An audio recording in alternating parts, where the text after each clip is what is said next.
noite, amados irmãos. Estamos aqui mais uma vez nesse domingo para nós cultuarmos juntos ao nosso Senhor. Eu gostaria que você orasse junto comigo neste momento. Nós vamos orar por diversos motivos. Vamos orar por aqueles nossos irmãos que se encontram enfermos, por os nossos irmãos que se encontram angustiados, desmotivados e por até aqueles nossos irmãos que perderam seus entes queridos. Nós vamos colocar todos esses motivos em oração agora. Ore junto comigo. Pai amado, Pai querido, nós te agradecemos, em primeiro lugar, pelo dom da vida, pela saúde. Ó Senhor, e nós queremos colocar todos esses pedidos que nós acabamos de citar aqui na Tua presença, meu Pai. Ó Senhor da glória, conforte o coração dos Teus filhos, fortalece-os no poder do Teu Santo Espírito, a fim de que eles não desistam da fé, a fim de que eles não vacilem no caminho. Ó meu Pai, dá-nos a cada dia fervor espiritual, dá-nos a cada dia maturidade para seguirmos, mesmo em meio diante dos caminhos difíceis da vida. Dá para nós, meu Pai, a mesma força que o Senhor deu para os Teus servos, apóstolo Paulo, Jó e muitos outros que se encontram presentes na Tua palavra. Ó Senhor da glória, cuida da vida dos Teus filhos, cuida da vida da Tua igreja, e que a cada dia nós possamos oferecer os nossos corpos como um sacrifício vivo, santo e agradável ao Senhor. É o que nós colocamos diante da Tua presença e te pedimos no nome do Teu Filho Jesus Cristo, que vive e que reina. Amém. Vamos cantar 2 canções, Jesus é a essência do meu louvor, e mais um hino, logo após esta canção.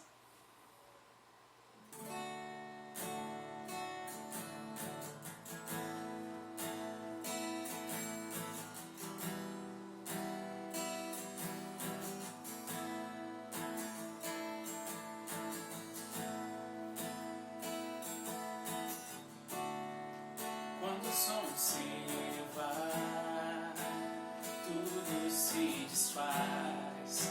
Eu me achego a Ti, eu me achego a Ti, para dar-te, ó Deus, algo de valor que alegre a Ti. Dar-te mais que uma canção, pois a música em si não é o que queres de mim. Tu sondas meu interior, sabes tudo que sou e queres meu coração. Quero adorar-te com minha alma, és o meu Salvador e a essência do meu louvor. Perdão, Senhor, é o que mais quero, és o meu Redentor e a essência do meu louvor.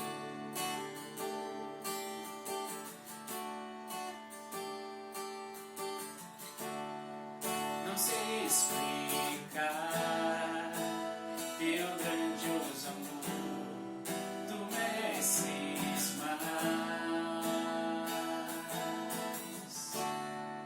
Pobre e fraco sou, mas o que tenho é teu, minha vida eu te dou. Dar-te mais que uma canção, pois a música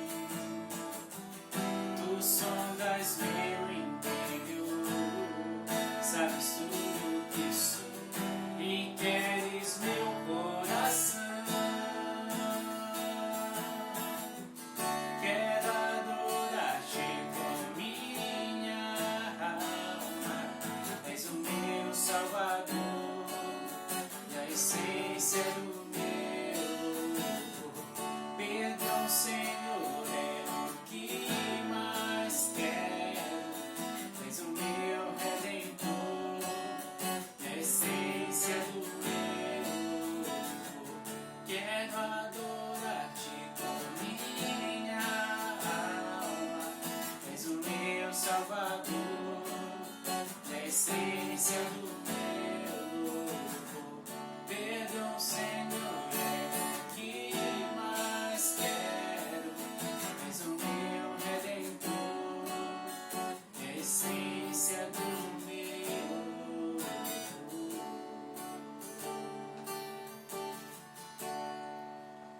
Amém, amém, glória a Deus. A palavra do Senhor nos diz no livro de 1 Samuel, capítulo 2, versículo 1. O meu coração exulta no Senhor, porquanto me regozijo na tua salvação. Vamos cantar juntos o hino de número 417, Que segurança sou de Jesus.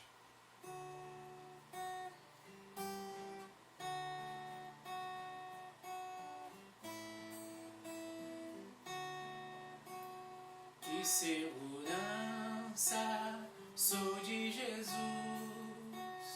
eu já desfruto as bênçãos da luz. Sou por Jesus, herdeiro de Deus, Ele me leva à glória dos céus. Canta minha alma, canta ao Senhor, rende-lhe sempre ardente louvor. Canta minha alma, canta ao Senhor, rende-lhe sempre ardente louvor. Ao seu amor eu me submeti, e extasiado então me senti. Anjos cantando nos altos céus, louvam aos céus a graça de Deus. Canta minha alma, canta ao Senhor, rende-lhe sempre ardente louvor. Canta minha alma, canta ao Senhor, rende-lhe sempre ardente louvor. Sempre vivendo em seu grande amor, me regozijo em meu Salvador. Esperançoso vivo na luz, pela bondade do meu Jesus. Canta minha alma, canta ao Senhor, rende-lhe sempre ardente louvor. Canta minha alma, canta ao Senhor, rende-lhe sempre ardente louvor.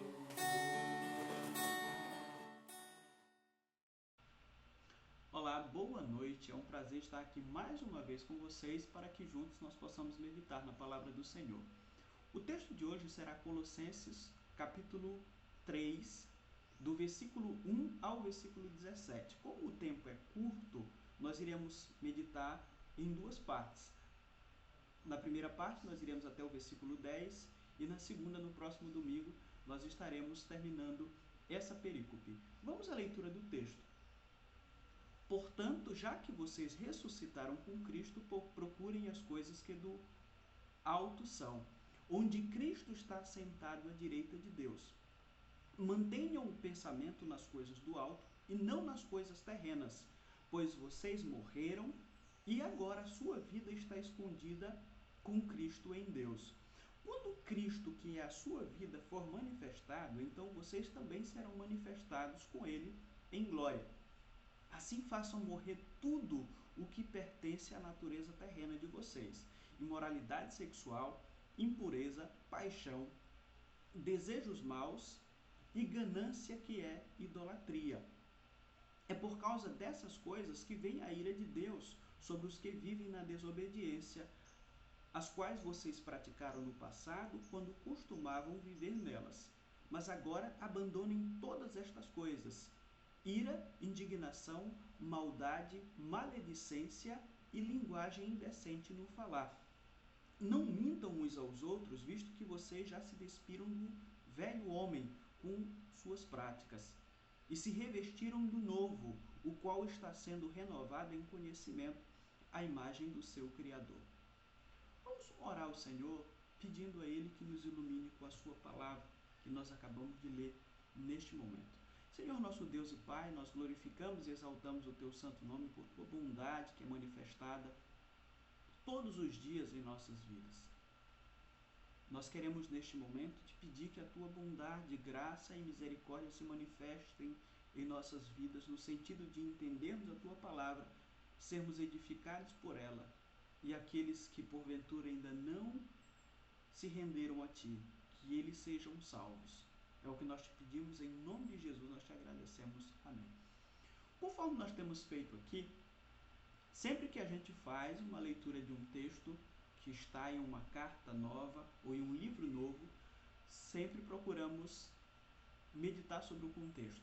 E esse aqui é um texto diferente dos demais, e a gente vai fazer isso para que possamos entender um pouco da cultura do povo, para que assim a carta fique bem clara, no sentido de que as verdades que estão sendo colocadas aqui possam verdadeiramente transformar as nossas vidas. A cidade de Colossos ficava no vale de um rio chamado Lico, e ele ficava próximo de essa cidade ficava próxima de outra cidade famosa, que era a região da Frígia, onde hoje é a Turquia, e ficava a cerca de 15 quilômetros, mais ou menos, da cidade de Laodiceia, que é outra cidade famosa, principalmente quanto à questão do Apocalipse, que fala sobre uma igreja nessa região. Esse local atualmente está desabitado, mas viveu o seu momento de glória. A gente tem dois gregos famosos que falam sobre a cidade de Colossos. A gente tem Heródoto, ele se referiu a essa cidade, na sua época, no século V a.C., como sendo uma cidade grande. E Xenofonte também falou sobre ela, dizendo que era uma cidade grande, uma cidade populosa e muito rica. Então, ela tem um passado de glória. Só que no período do Novo Testamento, esse passado de glória já havia acabado. Alguns vão dizer que provavelmente a cidade de Colossos seria a cidade menos importante que o Evangelho alcançou. Diante da grandeza de Éfeso, diante da grandeza de Filipos, que a gente já falou semana passada aqui para vocês.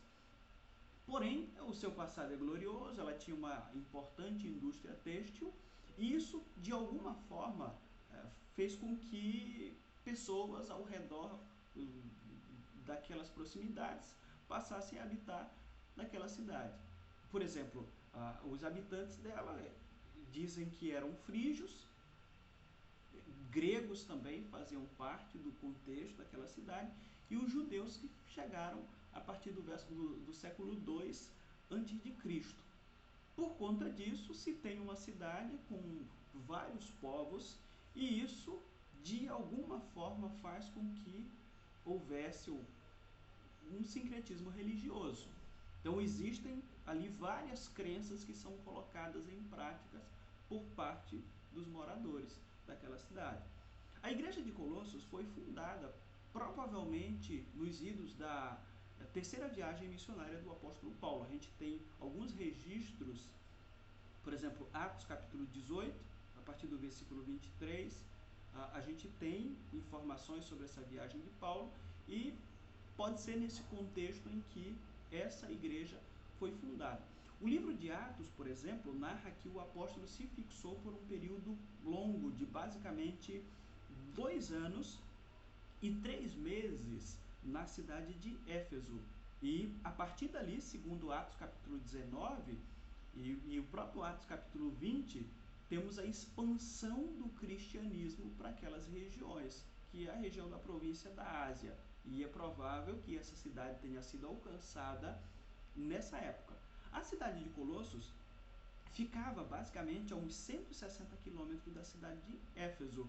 E aí o que vão dizer? Que essa cidade provavelmente foi alcançada entre o ano 53 até o ano 56 depois de Cristo, depois que Paulo impactou a região da Ásia com a pregação do Evangelho.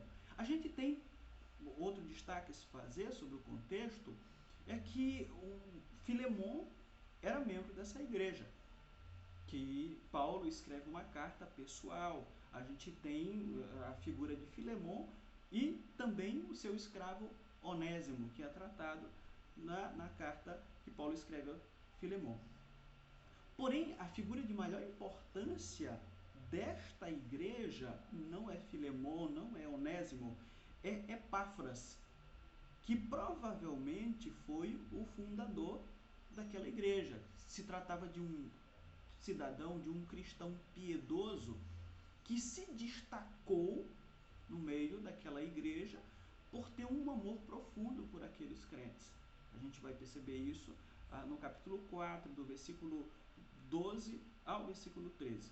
E quando você olha para o capítulo 4, versículo 7, a gente vai ver que provavelmente foi Tíquico que foi o mensageiro que levou essa carta àqueles irmãos.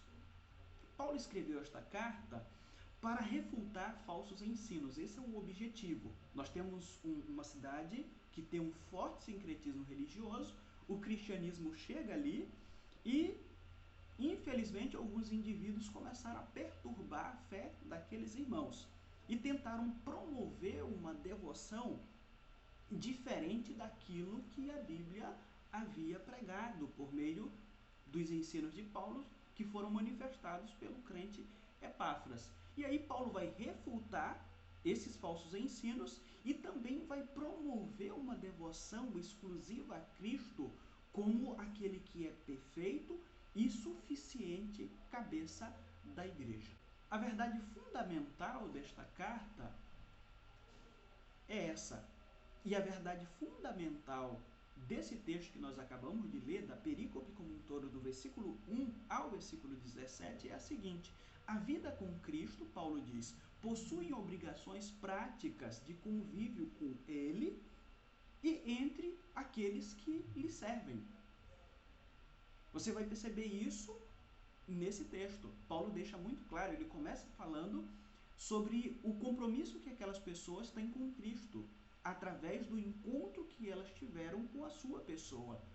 E aí depois ele vai falar sobre a vida pessoal daqueles irmãos e o compromisso que aqueles irmãos têm com os demais cristãos que também se encontraram com Cristo. E aqui nós iremos fazer dois destaques.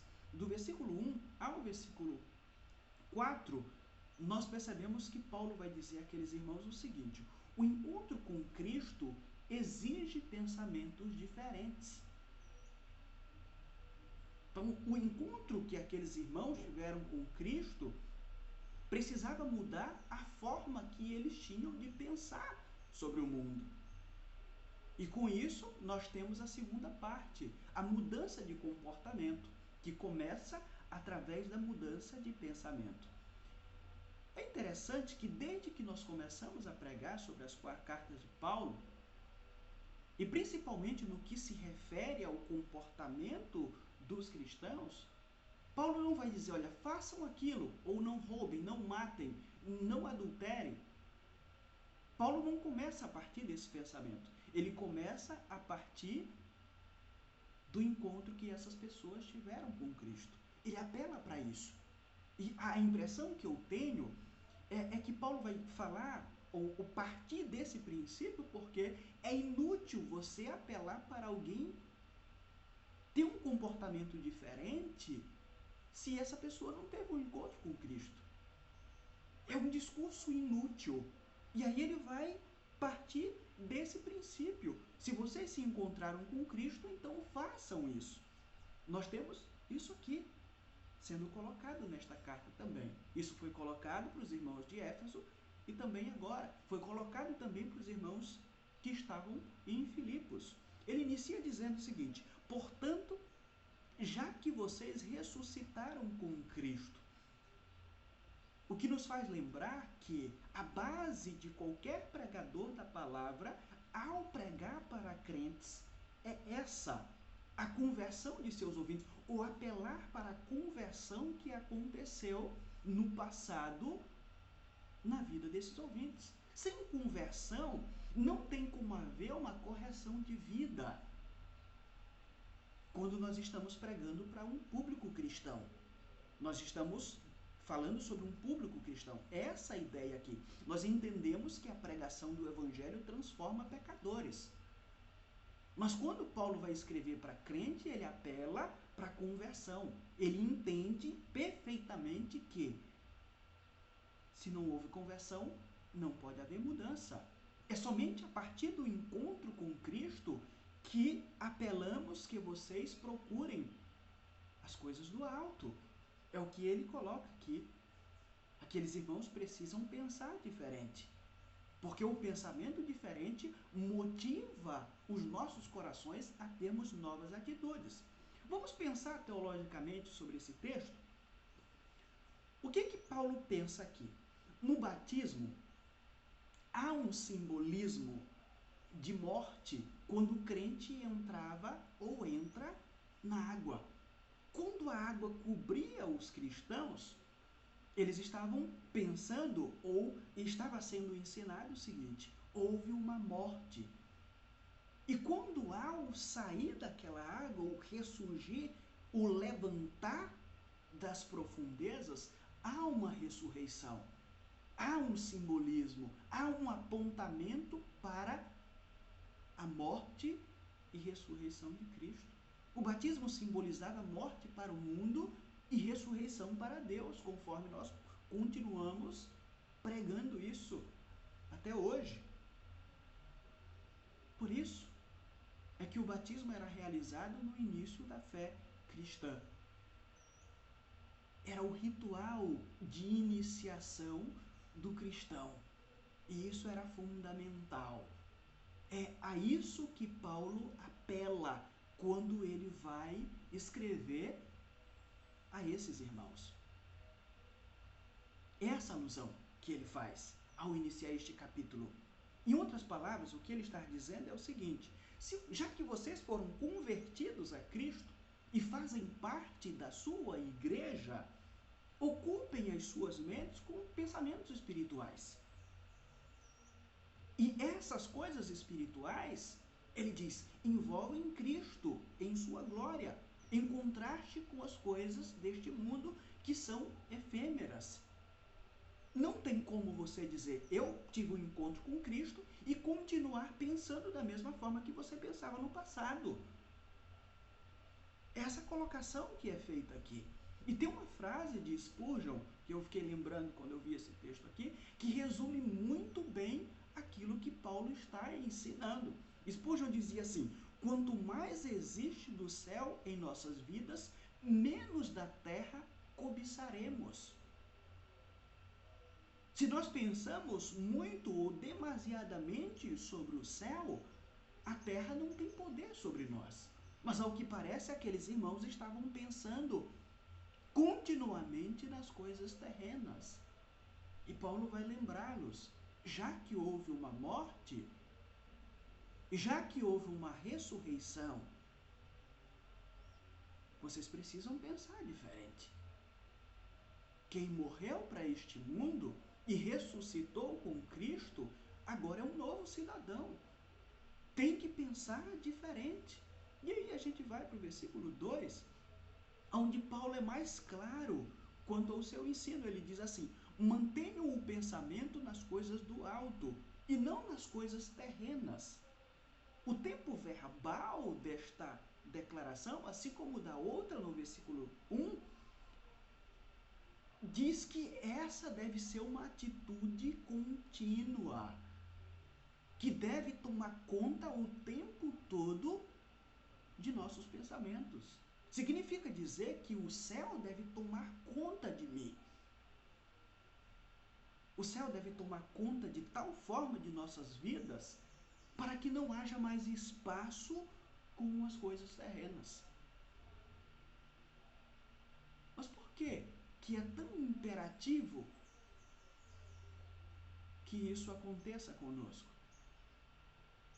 Porque nós morremos para este mundo.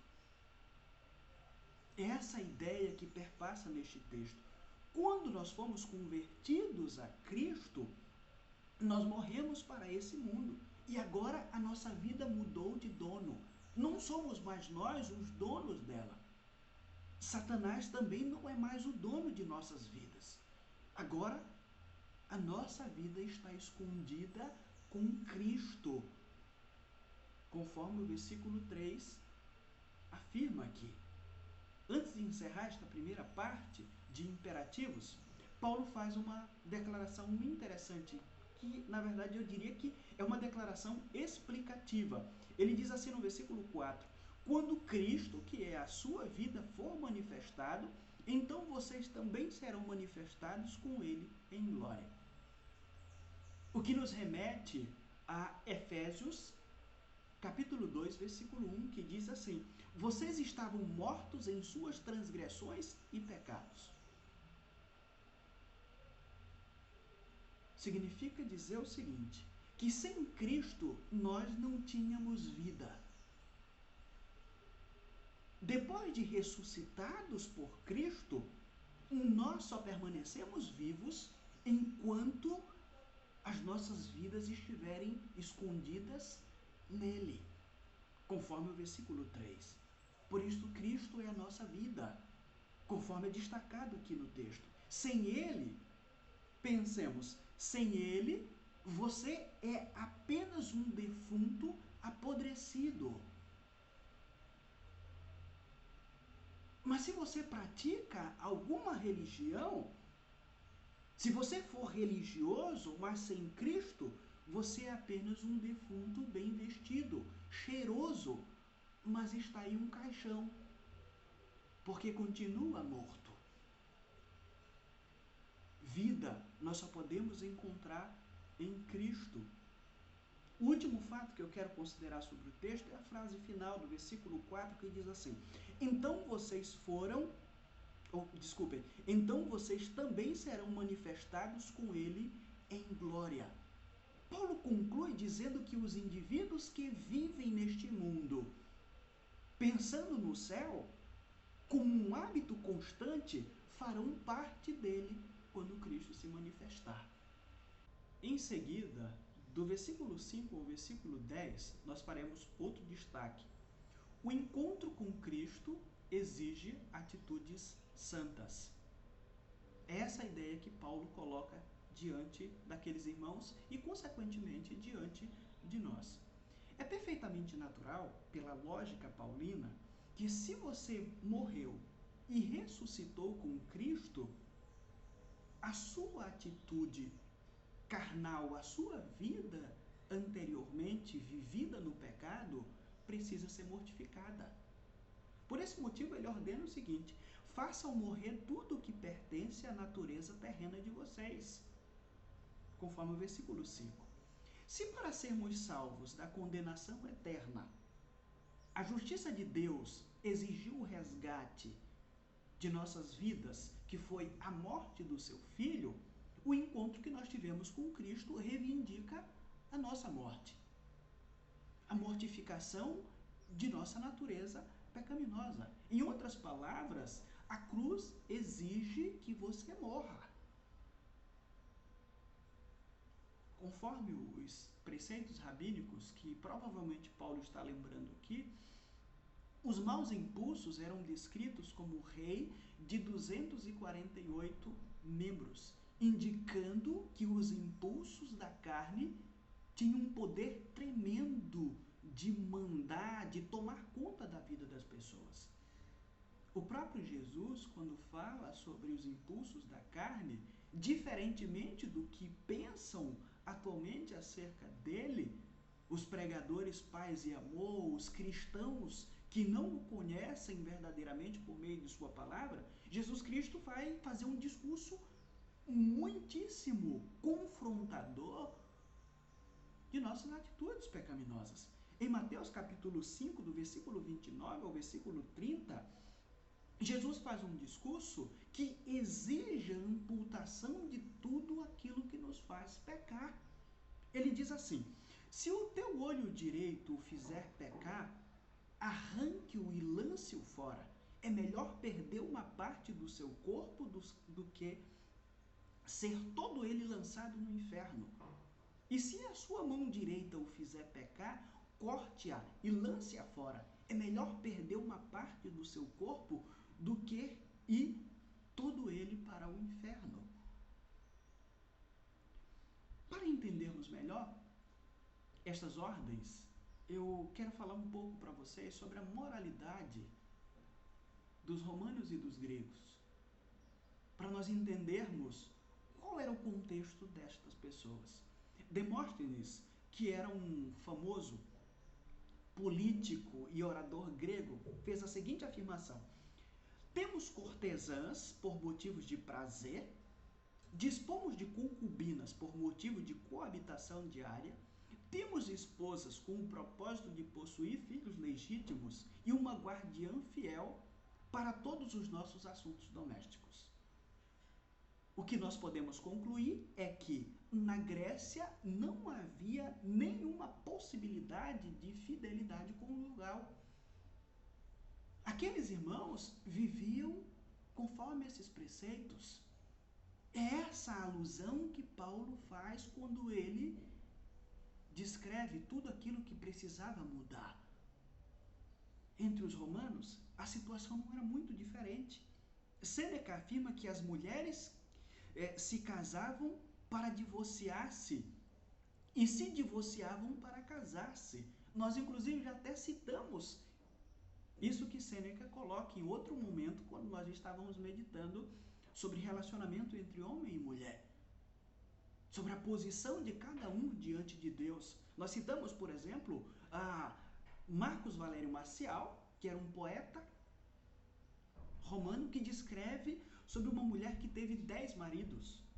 Décimo Juvenal, de outra que teve 8 maridos em 5 anos, e que o próprio Jerônimo descreveu uma mulher que vivia em Roma, que se casou com o 23º marido, e o marido que estava casando agora, que era o 23º marido dela, já estava em sua 21ª esposa. Os relacionamentos naquela época eram totalmente fora do padrão estabelecido por Deus. E Paulo vai dizer: não, vocês precisam agir diferente. A imoralidade do mundo greco-romano era algo cultural. Eu já citei outras vezes também que o próprio Sócrates ensinava que o sexo entre homens era a sua melhor fonte de inspiração, enquanto que as relações heterossexuais entre homens e mulheres serviam apenas para a procriação. Era essa a ideia que se tinha acerca do relacionamento entre homem e mulher. E aí Paulo vai dizer: vocês foram transformados pela palavra. E vocês precisam agir diferente. É por isso que nós precisamos entender o contexto. E eu acredito que agora, em posse do contexto que pairava sobre aquela igreja, nós podemos entender as declarações que são feitas aqui. E o que Paulo faz para iniciar? Ele descreve aquilo que precisa morrer naqueles irmãos. A primeira coisa que ele destaca é a imoralidade sexual precisa morrer. Descrita aqui pela palavra porneia, que é qualquer relação sexual fora do casamento. Paulo está dizendo: qualquer relação sexual fora do casamento precisa morrer entre vocês, que tiveram um encontro com Cristo, morreram e ressuscitaram com Cristo, e que agora têm pensamentos diferentes. A outra palavra que ele destaca aqui para dizer o que precisa morrer na vida daqueles irmãos é impureza. Até hoje essa palavra impureza, que é a palavra grega acatarsia, é usada no contexto da medicina. E o próprio Hipócrates, que é considerado o pai da medicina, a utilizava para descrever tecidos impuros que ficavam ao redor de um ferimento. Algo que precisava ser tirado. O contexto religioso, quando utilizava essa palavra, se referia à impureza ritual ou cerimonial. O exemplo é o Antigo Testamento, traduzido para o grego em forma de Septuaginta, quando descreve ou usa essa palavra que os rabinos traduziram, quando ele descreviam os animais impuros para o sacrifício diante de Deus, era essa palavra. O animal, quando tinha alguma impureza, alguma imperfeição, era descrito com essa palavra. Não poderia ser sacrificado a Deus. Então Paulo está dizendo, aquilo que não presta em vocês, aquilo que é periférico no sentido de impureza, de ferida, precisa morrer. Precisa ser removido da vida de vocês. A próxima palavra que ele diz que deve morrer em nós como atitude é paixão, pathos, ou desejo irrestrito, que descrevia um impulso profundo que não descansa enquanto não satisfazê-lo. Ele diz, isso precisa morrer. Os impulsos que existem em vocês precisam morrer, já que vocês tiveram um encontro com Cristo.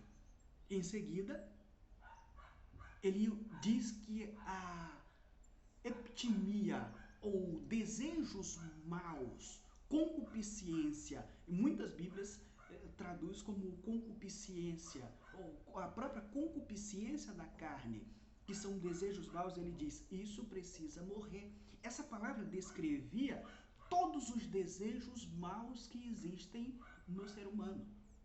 O que ele está dizendo?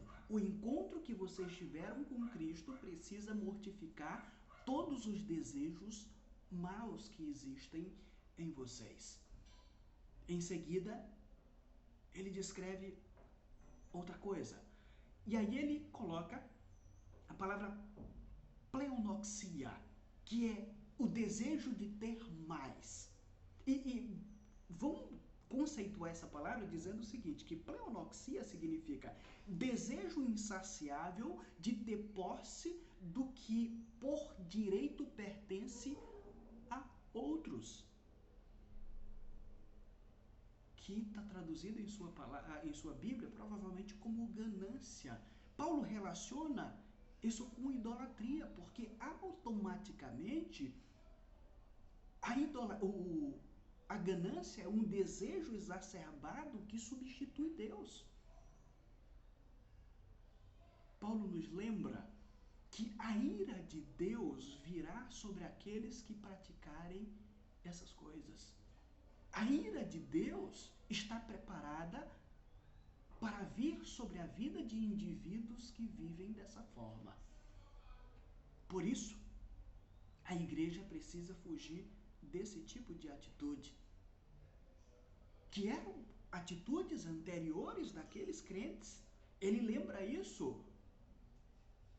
Vocês agiam assim, mas agora em Cristo é diferente. Precisa se assumir um novo comportamento. Parece que esse discurso é muito diferente do que nós vemos por aí, ou de comportamentos que constantemente nós vemos por aí. A gente vê pessoas que dizem que tiveram um encontro com Cristo e não mudam. A vida continua do mesmo jeito. Elas continuam pensando da mesma forma, continuam agindo da mesma forma, e se você se posicionar contra elas, elas não aceitam nenhum tipo de repreensão. Elas dizem, só Deus pode me julgar, e além disso, elas nos acusam de hipocrisia, para poder continuar vivendo as suas vidas e achando que vão ter uma chance no final. Elas têm essa esperança, porque falta-lhes conhecimento bíblico. Se houve um encontro genuíno com Cristo, você precisa mudar de pensamento. E quando se muda de pensamento, se muda de atitude. O encontro com Cristo exige mudança de pensamento e exige mudança de atitude. Se não houver essas duas mudanças, a ira de Deus virá sobre você. É isso que o texto diz. A ira de Deus vai vir sobre pessoas que continuam pensando e agindo dessa forma. Na sessão anterior, que nós acabamos de colocar aqui, a palavra que regeu ou serviu como comando de imperativos foi matar ou façam morrer. Matem isso, matem aquilo. E agora, a partir do verso 8, a palavra que comanda uma série de imperativos é a palavra abandonar, que significa remover ou despojar. É provável que esta palavra esteja fazendo uma alusão a vestes velhas que você tira e a vestes novas que eram colocadas no lugar. E aí Paulo diz, abandonem e vistam-se de outras coisas. E a primeira colocação que ele faz aqui, que precisa ser tirado de nós, despojado ou removido de nós, é timos, que é a ira. O que é esta ira que Paulo coloca aqui? É aquele relâmpago de ira, ou aquela ira repentina que acorda e em um instante ela morre. Ele diz que essa ira precisa sair fora de nossas vidas. Nós precisamos tirá-la de nós, nos desfazermos disso ou nos despirmos disso. Os gregos descreviam a palavra ira, timos, como sendo um fogo de palha que acende e rapidamente apaga. Paulo diz, isso precisa sair da vida de vocês. A próxima palavra que ele diz que nós precisamos abandonar ou remover de nossas vidas como comportamento é indignação. Indignação é orgue, é uma ira que se tornou persistente, que arde lentamente, que está queimando-se em chamas, que se recusa a ser pacificada, mas nutre sua cólera para manter-se viva. Está queimando lá o tempo todo. É aquele coração que está amargurado, que não quer deixar aquilo. Aquele sentimento que vai queimando lentamente e que nutre uma espécie de vingança ou até mesmo um acerto de contas em algum momento. Paulo diz, isso precisa ser removido do coração daquele que pensa diferente, porque se encontrou com Cristo, e daquele que tem atitudes diferentes, porque se encontrou com Cristo. A próxima palavra que ele diz que precisa, como comportamento, ser abandonado de nossas vidas é malícia, que é a palavra grega kakia, que descreve uma depravação mental da qual surgem todos os vícios particulares e se inclina a fazer todo tipo de males às outras pessoas. Depravação mental, Paulo diz. Despojem-se disso. Livrem-se disso. A vida com Cristo não pode continuar sendo vivida com pessoas que têm as suas mentes depravadas. Depois ele diz, despojem-se da blasfêmia, que é traduzida aqui, em alguns contextos se refere ao próprio Deus. Mas a ideia dela, linguagem geral, é uma linguagem ofensiva ou difamadora, que pode acontecer contra o próximo e também contra Deus. Ele diz, isso precisa ser arrancado de vocês. Não do outro, é de você. Em seguida ele diz, despojem-se ou arranquem de vocês palavras desonestas, a escrologia, Mas provavelmente a ideia dessa palavra, o contexto, ela se refere aqui à linguagem obscena, a linguagens imorais, a um linguajar cheio de imoralidade, de coisas que não edificam, que não são santas, que não operam transformação na vida das pessoas. É provável que seja isso, literalmente desonesto, mas provavelmente o contexto seja um linguajar obsceno. Não é a primeira vez que o apóstolo Paulo fala sobre isso. Ele fala que aquele que teve um encontro com Cristo precisa ter um linguajar novo, porque é um homem transformado por Deus. E por último ele diz, não mintam uns aos outros. Versículo 9. A ideia é a seguinte, já que vocês tiraram a roupa velha e vestiram roupas novas, vocês não podem continuar vivendo conforme as mesmas práticas. Ou vocês não podem retornar às práticas de antes. Porque vocês foram renovados com o conhecimento e agora vocês estão num processo de serem parecidos com Cristo, ou de se tornarem parecidos com Cristo, conforme o versículo 10. Então, se nós estamos nesse processo, uma mudança precisa acontecer. Aqui nós queremos encerrar fazendo algumas considerações sobre esse texto. Nós queremos lembrar que estes versos, do versículo 10 ao versículo 17, ensinam uma grande verdade que é: a vida com Cristo possui obrigações práticas de convívio com Ele e entre os que lhe servem. A vida com Cristo causa um impacto entre o relacionamento que nós temos com Cristo, com Deus Pai, com o Espírito Santo ou com a Trindade. E quando nós temos um relacionamento profundo com Deus, isso muda a nossa forma de pensar e a nossa forma de viver.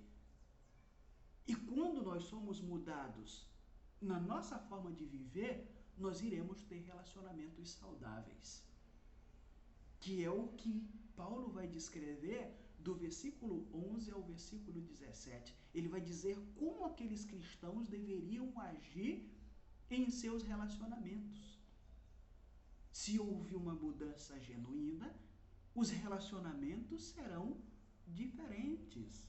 Então, a vida com Cristo possui obrigações práticas de convívio com Ele e entre aqueles que lhe servem, como igreja. Outro destaque que nós fazemos aqui nesse texto é que o encontro com Cristo muda a sua forma de pensar. E também nos influencia a termos novas atitudes. É muito triste quando a gente olha vários cristãos por aí que nunca mudaram seus pensamentos, apesar de terem tido, segundo eles, um encontro com Cristo. Nunca mudaram as suas atitudes, apesar de dizerem que tiveram um encontro com Cristo. E essas pessoas são levadas daqui para lá e de lá para cá por ventos de doutrinas, sejam elas cristãs ou políticas. Elas só não querem saber das visões bíblicas, de um comportamento ou de um pensamento bíblico, mas qualquer coisa que é lançada diante delas, estão prontas a agarrar aquilo e defender como se fosse o Evangelho. E esquecem que essas coisas são terrenas. E que o crente, aquele que vive para Cristo, pensa em coisas maiores, pensa em coisas eternas, que é o céu, a eternidade com Cristo, quando Ele se manifestar em glória. Outra coisa que eu quero lembrar e que eu já enfatizei muito nesse texto: não há como ter um encontro com Cristo e permanecer igual em pensamentos e atitudes. não é julgamento que nós iremos fazer. É o que a Bíblia diz. É o que a Bíblia diz. Não há. E nós estamos aqui para dizer para você que se você não pensa diferente, e se você não age diferente, mesmo dizendo que teve um encontro com Cristo, há problema, há alguma coisa. E pode ser que você não tenha tido um encontro com Cristo. Ou precisava ouvir esse texto para poder mudar. Se você mudar, aí eu digo, de fato, você teve um encontro com Cristo e estava apenas agindo de forma errada. Mas a palavra mudou você. Mas se você continuar pensando da mesma forma e agindo da mesma forma, fora dos padrões bíblicos, significa dizer que você está enganado. O diabo cegou você. E é provável que não tenha mais solução para você. Porque a sua mente já está totalmente cauterizada para ouvir a palavra de Deus e não praticá-la. E com isso, a ira de Deus virá sobre você. E por último, a cruz exige a morte de todo aquele que encontrou-se com Cristo, ou se encontrará. Se você é crente e você não morreu, só você acha que você é convertido e mais ninguém. Esse texto deixa muito claro que o encontro com Cristo exige a nossa morte. Exige um abandono de vestes velhas, de vestes podres, para vivermos em novidade de vida. Se para sermos livres da condenação eterna do inferno, Jesus Cristo precisou morrer, nós também precisamos morrer para o mundo. Nós também precisamos morrer para as nossas atitudes carnais. O Evangelho nos aponta isso. Essa é a mensagem que Paulo leva a essa igreja.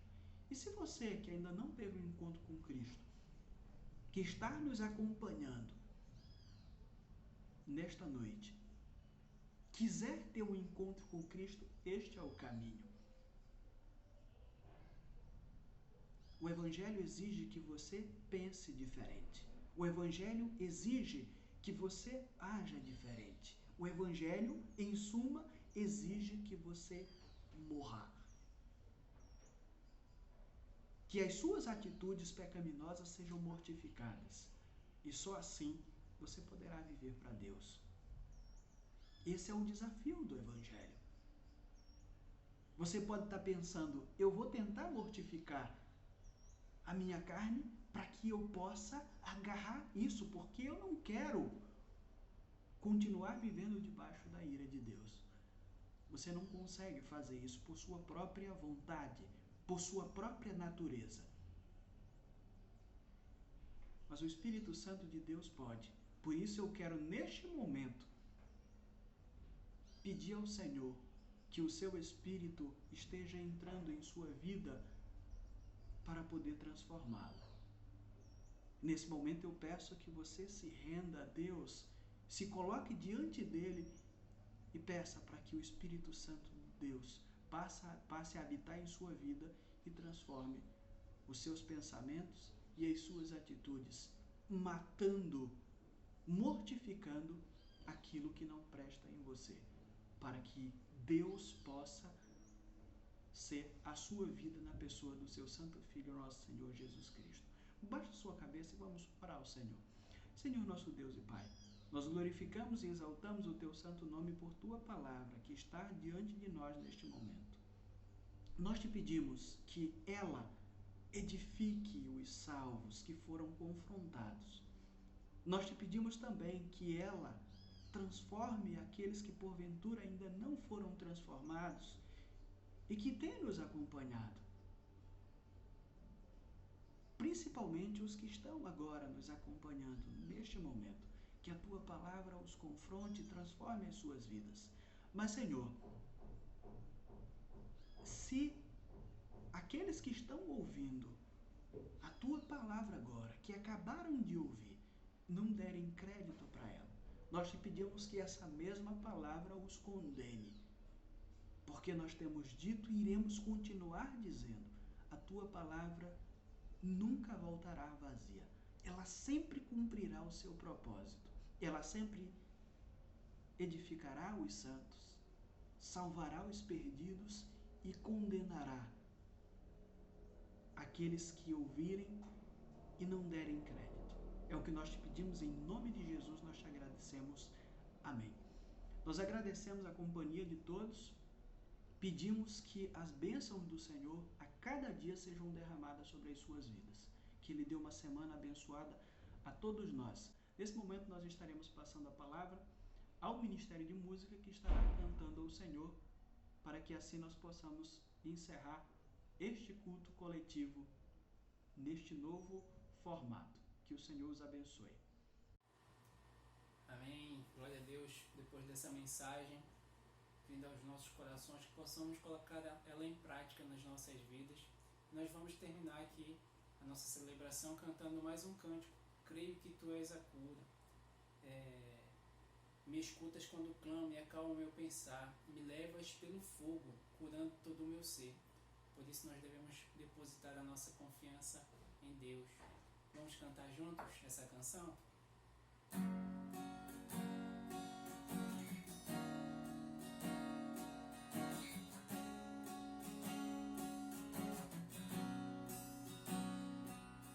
Me escutas quando clamo e acalma o meu pensar. Me levas pelo fogo, curando todo o meu ser. Confio em ti, confio em ti. Creio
Deus.